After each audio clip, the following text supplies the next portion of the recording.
మహిమ గడియలు అను మా ఆధ్యాత్మిక కార్యక్రమమునకు మిమ్మలను ప్రేమతో ఆహ్వానిస్తున్నాము.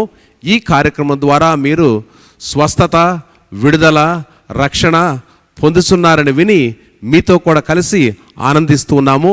ఈరోజు వర్తమానము వినుటకు ముందు మీ పరిశుద్ధ బైబిల్ గ్రంథమును చేతితో ఎత్తిపట్టుకొని ఈ విశ్వాస ప్రకటన నాతో చెప్పండి. ఇది నా పరిశుద్ధ గ్రంథం, రెండంచుల ఖడ్గం, అపరంజి కంటే అమూల్యమైనది, విస్తారమైన మేలిమి బంగారు కంటే విలువైనది, తేనె కంటెను జుంటె తేనె దారుల కంటెను మధురమైనది, నా జీవిత నావకు దారి చూపే చుక్కాని, నా త్రోవకు వెలుగునిచ్చే దీపము. ఈరోజు నీ వాక్యమును వినుచుండగా వినగల చెవి, గ్రహించగల మనస్సు నాకు దయచేయము. నీ వాక్యము ద్వారా స్వస్థత, విడుదల, రక్షణ, అభివృద్ధి, ఆశీర్వాదము కలుగునని నమ్ముచున్నాను. ఆమెన్. ఒక్క ఆత్మ సంబంధమైన సంగతిని దేవుడు బయలుపరిచినప్పుడు, ఆ సంగతికి లోబడినప్పుడు ఏం జరిగింది? ఒక్క మనుషుడు కూడా నశించలేదు, ఒక్క ఆత్మ కూడా నశించలేదు. అదేవిధంగా దేవుడు అన్నాడు, సొదొమ గొమొర్రాల దృష్టి నా దృష్టికి చాలా ఘోరమైనది. ఎవరున్నారు అక్కడ? కాపురం, లోతు కాపురం ఉన్నాడు. చాలా ఘోరమైనది. దేవుడు ఆ పట్టణాన్ని నేను పాడు చేస్తున్నాను, అగ్నిగంధాలు పట్టణం మీద కురుస్తున్నాయి అని చెప్పినప్పుడు నిజంగా అబ్రహాం ప్రార్థన చేశాడు. ఎంతమంది ఉంటే రక్షిస్తావు ప్రభువా, ఎంతమంది ఉంటే పట్టణాన్ని కాపాడుతావు అని ప్రార్థన చేసినప్పుడు లోతు కుటుంబాన్ని బయటకు తీసుకొచ్చాడు. హల్లెలూయా. పట్టణం ఏమైపోయింది? అగ్నిగంధకాలతో కాలిపోయింది. అలాగే ఏదో ఆ పట్టణంలో గొప్పతనం ఉంది, ఈ పట్టణంలో గొప్పతనం ఉంది, ఆ పట్టణంలో మరి సౌభాగ్యవంతంగా ఉంది, ఆ పట్టణంలో వెండి ఉంది, బంగారం ఉంది, ధనఘనతలు ఉన్నాయి, ఆ పట్టణానికి వాళ్ళకేంటి అని చాలామంది అనుకుంటారు. కానీ దాని మీద కాచుకునేటువంటి సర్పపు నీడ నుండి వాళ్ళు తప్పించుకోలేరు. మీ జ్ఞాపకం ఉన్నదా? దాని మీద కాచుకున్నటువంటి కీడులో నుంచి ఎవరో దాన్ని తప్పించలేరు, కీడులో నుంచి. అందుకనే ఎప్పుడు కూడా మీరు ఆలోచించండి, పచ్చని ధనం వెనక సర్పము కాసుకునే ఉంటుంది. ఎందుకంటే ఎప్పుడు మింగుదును, ఎవరిని మింగుదును, ఎవరికి హాని చేస్తానని సర్పము కాసుకునే ఉంటుంది. అందుకని కావలి వాడు మెలకుగా ఉంటేనే తప్ప, ప్రార్థించేవాడు ప్రార్థన చేయటమే తప్ప ఏ మేలు కూడా ఎక్కడ కూడా ఎవరికి జరగదు. అందుకని ఈనాడు మనకి ఎవరు కావాలి చెప్పండి? మీరు కావాలి, వారు కావాలి. నువ్వు చక్కగా నీవు కాసుకో, తర్వాత నీ కుటుంబాన్ని జాగ్రత్తగా కాసుకో, నీ కుటుంబాన్ని జాగ్రత్తగా కాసుకో. ఇప్పటికే సాతాను ప్రపంచంలో వల వేశాడు. ఎవరి కోసం వల వేశాడో తెలుసా?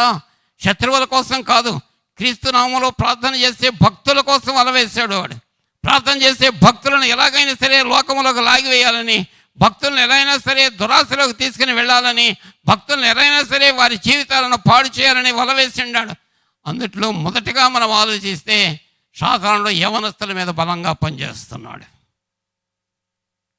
యవనస్తుల మీద సాతాను బలంగా పనిచేస్తున్నాడు. ఎలాగైనా సరే ఈడ్చుకొని వెళ్ళిపోవాలి, ఎలాగైనా సరే లాక్కొని వెళ్ళిపోవాలి, వీడి మందిరంలో ఉండటానికి వీల్లేదు, వీడిని లోకంలోకి తీసుకుని వెళ్ళాలి, లోకంలో పాడు చేయాలి, అనేజన్ల కంటే అధ్వానంగా చేయాలని యవనస్తుల మీద సాతానుడు కన్ను వేసి కూర్చున్నాడు. తండ్రులారా మీ పిల్లల విషయమై మీరు కన్నీరు విడవండి.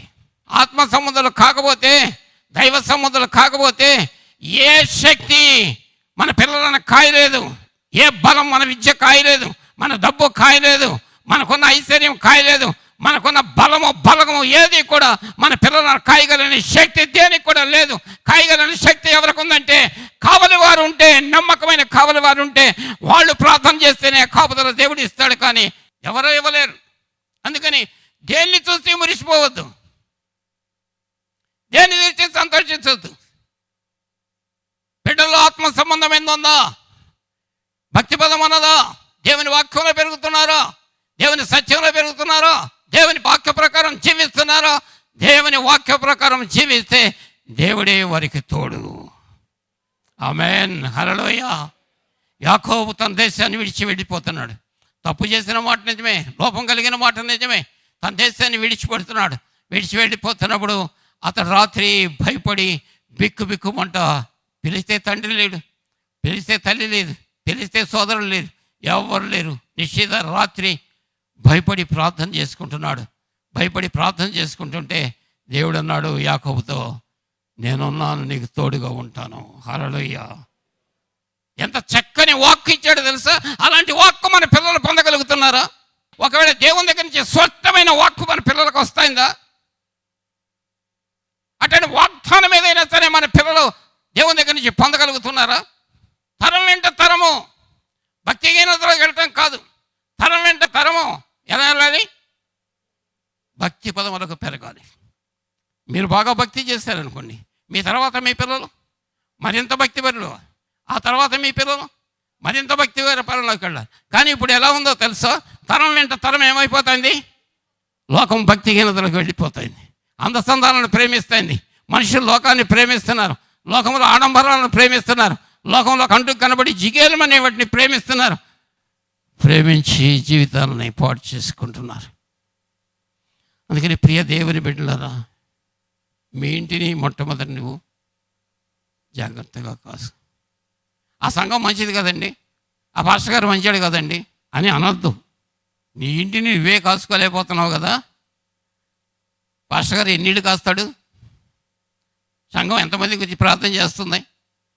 మొట్టమొదటి నీ ఇంటిని నువ్వు కాసుకో, నీ పిల్లల్ని నువ్వు కాసుకో. నీ పిల్లలు ఎక్కడున్నారు, ఎక్కడికి వెళుతున్నారు, నీ పిల్లలు ఏ విధంగా జీవిస్తున్నారు? అందుకే ఒకరోజు ప్రసంగం చేశాను, నీ బిడ్డల గురించి రేయి ప్రార్థన చేయి, కన్నీరు, హృదయం నీళ్లు కొమ్మరించినట్టుగా హృదయం. నీ భర్త ఎక్కడున్నాడు? ఆదివారం దేవుని మందిరంలో ఆరాధన చక్కగా జరుగుతుంది. భార్య ఎక్కడుంటుంది? ఎవరు ఎక్కడుంటున్నారు?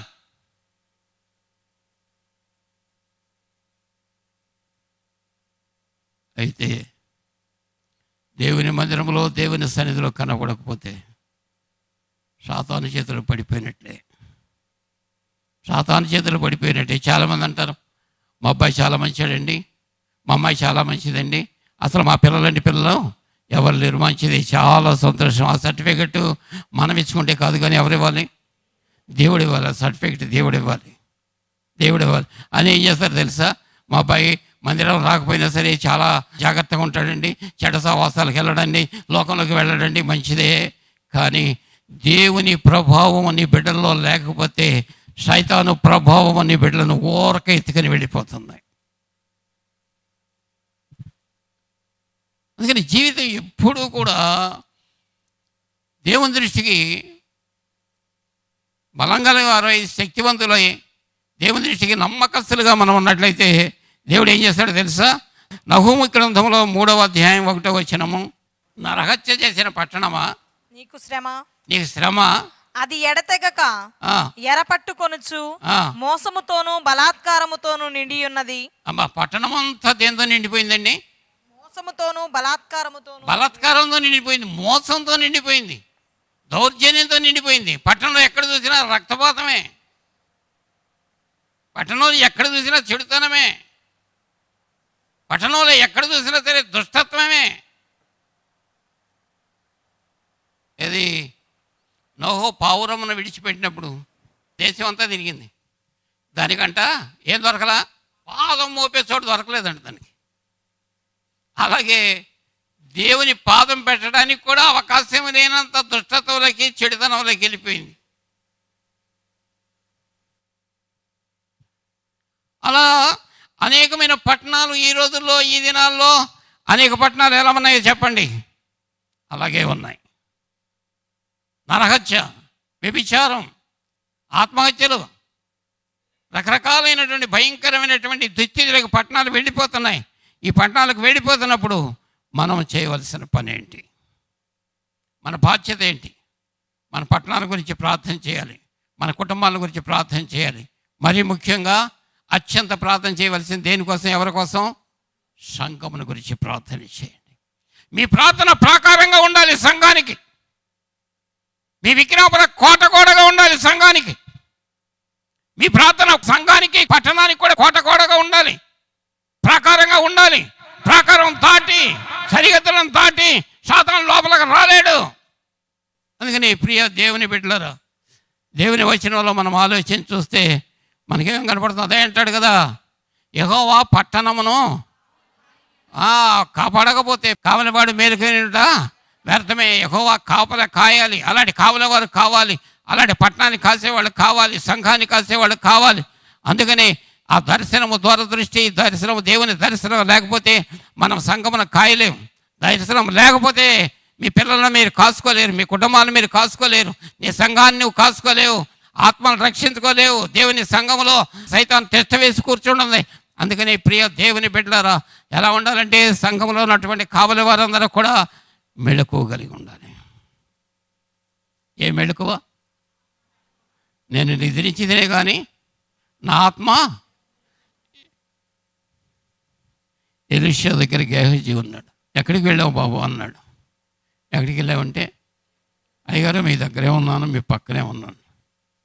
ఆ మనుష్యుడు రథము దిగి నీ ఎదుర్కొన్నప్పుడు నా ఆత్మ నీతో లేదా, నేను చూడలేదా? అలాగూ ఏం జరుగుతుంది? సంఘం మీదకి ఏది రాబోతున్నది?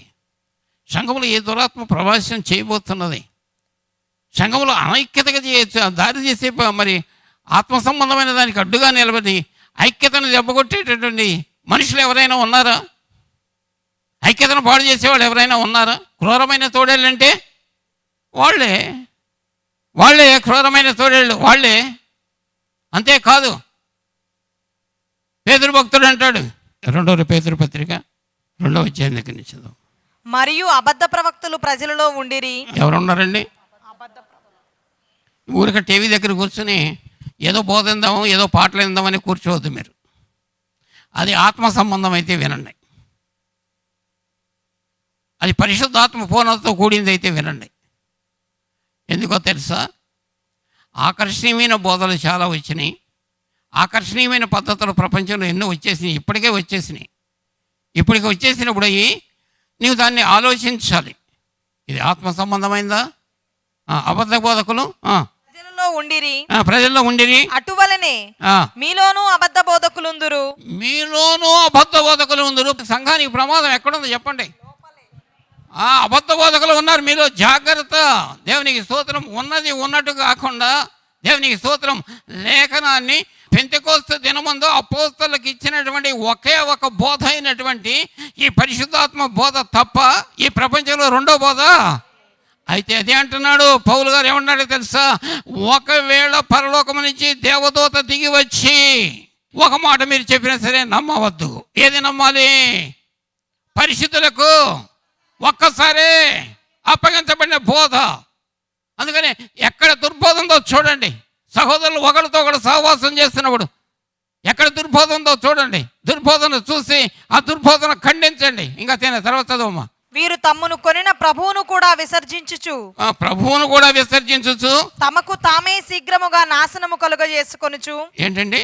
తమకు తామే శీఘ్రముగా నాశనము చేసుకుంటూ నాశనకరమగు భిన్నాభిప్రాయములను రహస్యముగా బోధించుదురు. ఎలా బోధిస్తారు? రహస్యంగా బోధిస్తారు. ఇప్పుడు కొన్ని ట్యాబ్లెట్కి పైన తీపి ఎందుకు కలుపుతారో తెలుసా? చేదుంటే ట్యాబ్లెట్ ఎవరు కొనరు, అందుకని ఏం చేస్తారు? తీపి రాస్తారు. అప్పుడు మన వాళ్ళు సామెత చెబుతారు తెలుసా? తేనె పూసిన కత్తి. తేనె పూసిన కత్తి అంటే చూడటానికి అబ్బో తేనె చక్కగా రంగు వాసన చక్కగా కనబడుతుంది, దాని మీదకి నాలుకెళ్తే అనేక రకాలైన అబద్ధ బోధలు, అబద్ధ బోధకులు లేరని చెప్పటం లేదు. మీలోనూ ఉందరు. వీరు తమ్మును కొనిన ప్రభువును కూడా విసర్జించుచు తమకు తామే శీఘ్రముగా నాశనము కలుగజేసుకున్నారు. వాళ్ళకి నాశనం చేసుకున్నారు సరే, వాళ్ళు ఎప్పుడైనా పాడైపోయేవాళ్ళే నిజమే, కానీ ఇంకెవరు నాశనం చేస్తున్నారు? నాశనకరమగు భిన్నాభిప్రాయములను రహస్యముగా బోధించుదురు. భిన్నాభిప్రాయములను రహస్యంగా బోధిస్తూ మరియు అనేకులు వారి పోకిరి చేష్టలను అనుసరించి నడుతురు. వీరిని బట్టి సత్య మార్గము దూషింపబడును. ఆమేన్. ఏమవుతుంది? పరిస్థితులు మారిపోయినాయి, మనుషుల స్వభావం మారిపోయింది, ఆత్మ సంబంధమైనది లేదు, లోక సంబంధమైనది వచ్చేసింది, దుర్బోధలు సంఘములోనికి వచ్చేసినాయి, దుష్టుడు సంఘములనే పాడు చేస్తున్నాడు.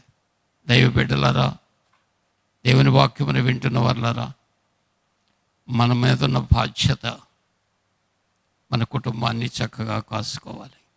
నీ పిల్లలు ఏ బోధ వింటున్నారు? ఏ బోధలో నిలిచి ఉంటున్నారు? ఏ సత్యంలో నిలిచి ఉంటున్నారు? నిజమైన బోధ, సత్యమైన బోధ మన పిల్లలు విన్నట్టయితే శ్రమ కాలంలో కూడా వారు ఎక్కడ కూడా మార్గం విడిచి తిరగరు. యేసూపు ఎంత శ్రమకాలం వచ్చిందండి. యేసూపుకి ఎంత శ్రమకాలం వచ్చినప్పుడు కూడా యేసేపు తన జీవితంలో మార్గం విడిచి అటు ఇటు తిరగలేదు, మార్గంలోనే ప్రయాణం చేశాడు. అందుకని కలవరపరిచేవాళ్ళు, కలవరపరిచే బోధలు, కలవరపరిచే బోధకులు, కలవరపరిచే సంగతులు అనేకములు సంఘంలో జరుగుతూనే ఉంటాయి. అయితే కూడా ప్రియ దేవుని బిడ్డలారా, వీటన్నిటినీ మనం ఏం చేయాలి చెప్పండి? వీటన్నిటినీ మనము జాగ్రత్తగా అరికట్టాలి. అందుకని బెరయలో ఉన్న విశ్వాసులు అపోస్తలుడు బోధ చేస్తున్నప్పుడు ఈ సంగతులు లేఖనములో చూసారా ఎంత చక్కగా వారు నేర్చుకున్నారో. లేఖనంలో ఉందా లేదా ఈ సంగతి? లేఖనం ప్రకారమే బోధిస్తున్నారా? అలా లేఖనాన్ని బాగా గుర్తెరగాలి. లేఖనమును సారాంశాన్ని గుర్తెరిగి లేఖనమును చక్కగా పరీక్షించగలిగిన శక్తి మనకు ఉండాలి. అందుకని ఏంటంటే దేవుని వచనం చెప్తున్నటువంటి సంగతిని మనం ఆలోచించి చూస్తే, ఎలాగో దుర్బోధలు కానీ, సంఘం మీదకి వచ్చే కీడు కానీ, సంఘం మీదకి వచ్చే ఉపద్రవాన్ని కానీ, సంఘమును పాడు చేసే తోడేళ్ళు కానీ, సంఘమును పాడు చేసే ఎలుగుబంట్లు కానీ, సంఘమును పాడు చేసే సాతాను క్రియలు కానీ, సంఘమును పాడు చేసే సాతాను సంబంధమైన కార్యాలను ఎక్కడైనా సరే సంఘములో ప్రవేశించకుండా ఉండటానికి ఏం చేయాలి? మనం కావలివాడు జాగ్రత్తగా కాయాలి, జాగ్రత్తగా కాయాలి. కాయకపోతే సంఘం ఎక్కడ వెళ్ళిపోతుంది? హానికరమైన దాంట్లోకి వెళ్ళిపోతుంది. అందుకని ప్రియ దేవుని బిడ్డలారా, అపొస్తలుడైన పౌలు చెప్పిన మాట ఏంటంటే 9 రకాలైన కృపావరాలు ఉన్నాయి. ఆ 9 రకాలైనటువంటి కృపావరాలు పొందండి. వాటిలో మరీ శ్రేష్టమైనది దేవునికి స్తోత్రం ప్రవచనాత్మకమైనది. రెండవది ఏంటి? వివేచనతో కూడింది. వివేచనతో కూడినటువంటి ఇది అవునా కాదా అని తెలుసుకోగలిగినటువంటి ఆ కృపావరాలు ఉన్నాయి. అందుకని అట్టి కృపావరాలు కలిగిన వారమై మనం దేవుని సంఘంలో ఏం చేయాలి? సంఘాన్ని చాలా జాగ్రత్తగా కాసుకోవాలి.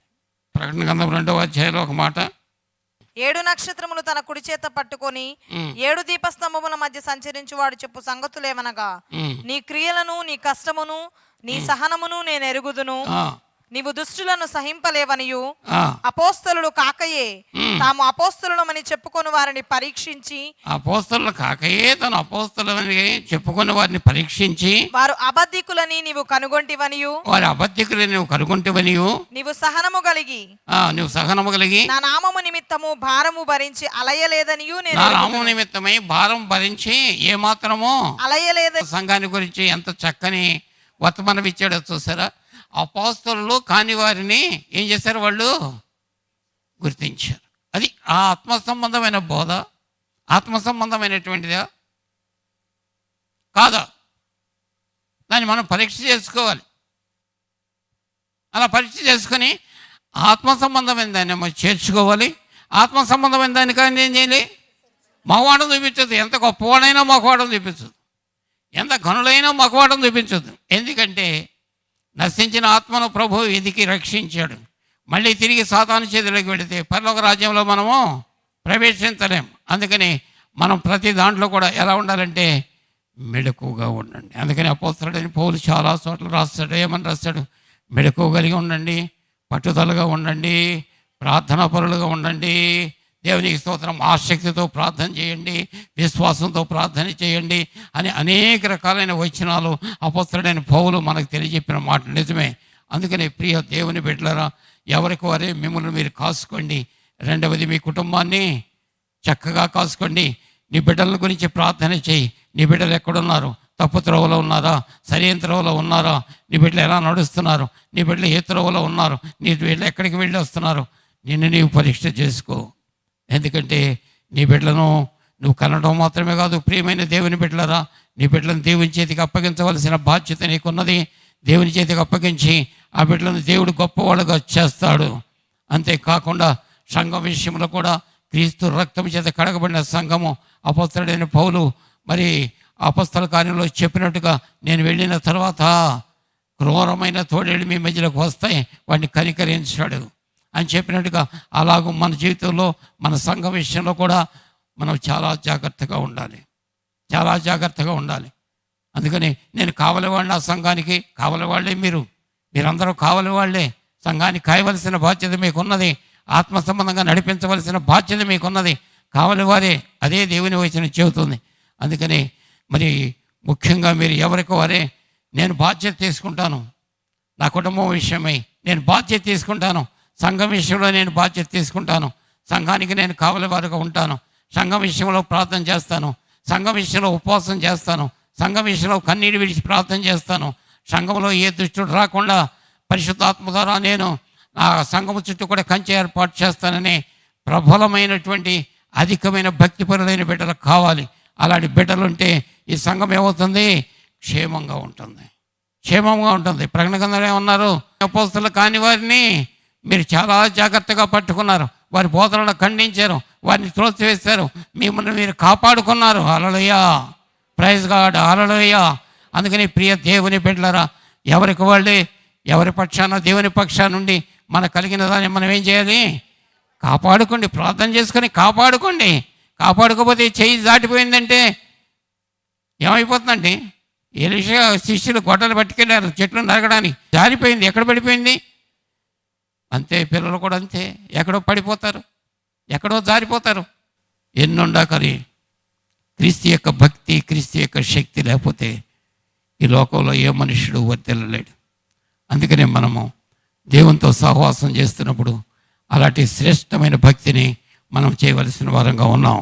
ప్రార్థన చేసుకుందాం, తలలో వంచండి ఒక్క నిమిషం. ఒకసారి నీకు నీవు పరీక్ష చేసి చూసుకో. ఏదైనా తోటలో కావలిగా ఉంచినప్పుడు సాతాను మాటల కోపం మోసపోయింది, జీవితాన్ని సాతానుకు అప్పగించుకుంది. అదే సాతాను ఈ లోకంలో ఇప్పుడు కూడా పనిచేస్తుంది. ఎవరిని మింగుతున్నా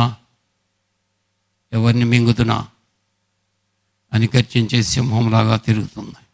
నువ్వు చూడగలుగుతున్నావా? నీ కన్నులు తెరవబడినాయా? ఏ హాని నీకు చేయబోతున్నాడు? సంఘంలో ఎవరికి ఏ హాని తలపెట్టాడు దుష్టుడు? నీ కుటుంబంలో ఏ హాని తలపెట్టాడు? నీ బిడ్డల మీద వాడు ఎంత బలాత్కారమైన ప్రయోగాలు చేస్తున్నారు. నువ్వు కనిపెడుతున్నావా? దేవుని చేతిలోనే ఉన్నావా? సాతాను చేతిలో ఉన్నారా అనేది తెలుసుకోగలుగుతున్నావా? ఆ వివేకము, ఆ జ్ఞానము కలిగి మనము దేవుని చేతికి మన అప్పగించుకోవాలి, మన కుటుంబాలను అప్పగించుకోవాలి, మన సంఘమును దేవుని చేతికి అప్పగించుకోవాలి, మన పట్టణము దేవుని చేతికి అప్పగించాలి. అలాగూ మనం దేవుని చేతికి అప్పగించుకుంటే ప్రియ దేవుని బిడ్డలారా, సురక్షితమైన స్థలంలో మనం ఉన్నట్టే, సురక్షితమైన స్థలంలో మనం ఉన్నట్టే. దుర్బోధలు విచ్చలవిడిగా వచ్చేసినాయి. క్రూరమైన తోడేళ్ళు సంఘములోకి వచ్చినట్టుగా దుర్బోధలు లోకములోకి వచ్చేసినాయి. మన సంఘమును కాసుకోవాల్సిన బాధ్యత మన మీద ఉన్నది. ఏది ఆత్మ సంబంధమైందో, ఏది ఆత్మ సంబంధమైంది కాదో, ఏది దైవ సంబంధమైందో, ఏది సాతాను సంబంధమైందో గ్రహించగలిగిన వివేకము మన జీవితంలో లేకపోతే క్షణములో మనం మోసం చేస్తాడు. అందుకని ప్రియ దేవుని బిడ్డలారా, ఈ ప్రత్యేకమైన సందర్భంలో దేవుని సన్నిధికి నిన్ను నీవు అప్పగించుకొని నువ్వు ఒక తీర్మానం చేసుకో. ఇక మీదట నేను నా బిడ్డలను కాసుకుంటాను, నా కుటుంబాన్ని కాసుకుంటాను, నా సంఘమును నేను కాసుకుంటాను. నా సంఘమును గురించిన బాధ్యత దేవుడు నాకు అప్పగించాడని ఈ సంఘమును గురించినటువంటి బాధ్యత కలిగి ప్రార్థన చేసినట్టయితే ఏ కీడు రాదు, ఏ ఉపద్రవం రాదు, ఏ తెగులు నీ గుడారం మీదకి రాదు, ఏ దుష్టిని ప్రభావం నీ ముందు ఏ మాత్రము నీకు హాని చేయలేదు. నీ వెళుతున్న మార్గాల్లో దేవుడు నీకు తోడుగా ఉంటాడు, వస్తున్న త్రోవల్లో నీకు తోడుగా ఉంటాడు. ఒకవేళ ఎక్కడైనా మరి అగాధంలో పడినా, మరి అగ్నిగుండంలో నడిచినా సరే, మరి యాకోబుని గురించి మాట్లాడిన మాటలు, అగ్ని నిన్ను కాల్చలేదు, నీరు నిన్ను తడపలేదు, ఎవరు నీకు హాని చేయలేరు, నేను నీతోనూ ఉంటానని యాకోబు సంతతితో దేవుడి సెలవిచ్చాడు. అలాగే ప్రియమైన దేవుని బిడ్డలారా, మనం కాచుకుందాం, మనం భద్రం చేసుకుందాం, మనం దేవుని చేతికి అప్పగించుకుందాం. సాతానుడు ఏ వైపు నుంచి వస్తున్నాడో చూసి వెరవేసి పట్టుకోవడానికి, ఏ వైపు నుంచి వస్తున్నాడో చూసి వాడిని ప్రార్థనాపూర్వకంగా తెలుసుకొని సంఘం చుట్టూ కంచె ఏర్పాటు చేసి, ప్రార్థన అనే కంచె ఏర్పాటు చేసి సంఘమును బలముగా మనం కాచుకుందాం. ప్రభువా, అలాంటి దరిద్రమని బిడ్డలకు అనుగ్రహించి, ఎవరెవరు ఏ విధంగా నిద్రావస్థలో ఉన్నారో, ఎవరి కన్నులు ఇంకా తెరవబడలేదో, ఎవరి జీవితంలో ఈ బాధ్యత ఇంకా రాలేదు, ఈ రాత్రి ఆ బాధ్యత వారి కుటుంబాలకి, మా ప్రభా సంఘంలో ఉన్న ప్రతి వారికి అనుగ్రహించి ఆ బాధ్యత పైన అందరూ కూడా చక్కగా ప్రవర్తించడానికి మీరు సాయం చేయండి. యేసు నామములో తండ్రి, ఆమెన్, ఆమెన్.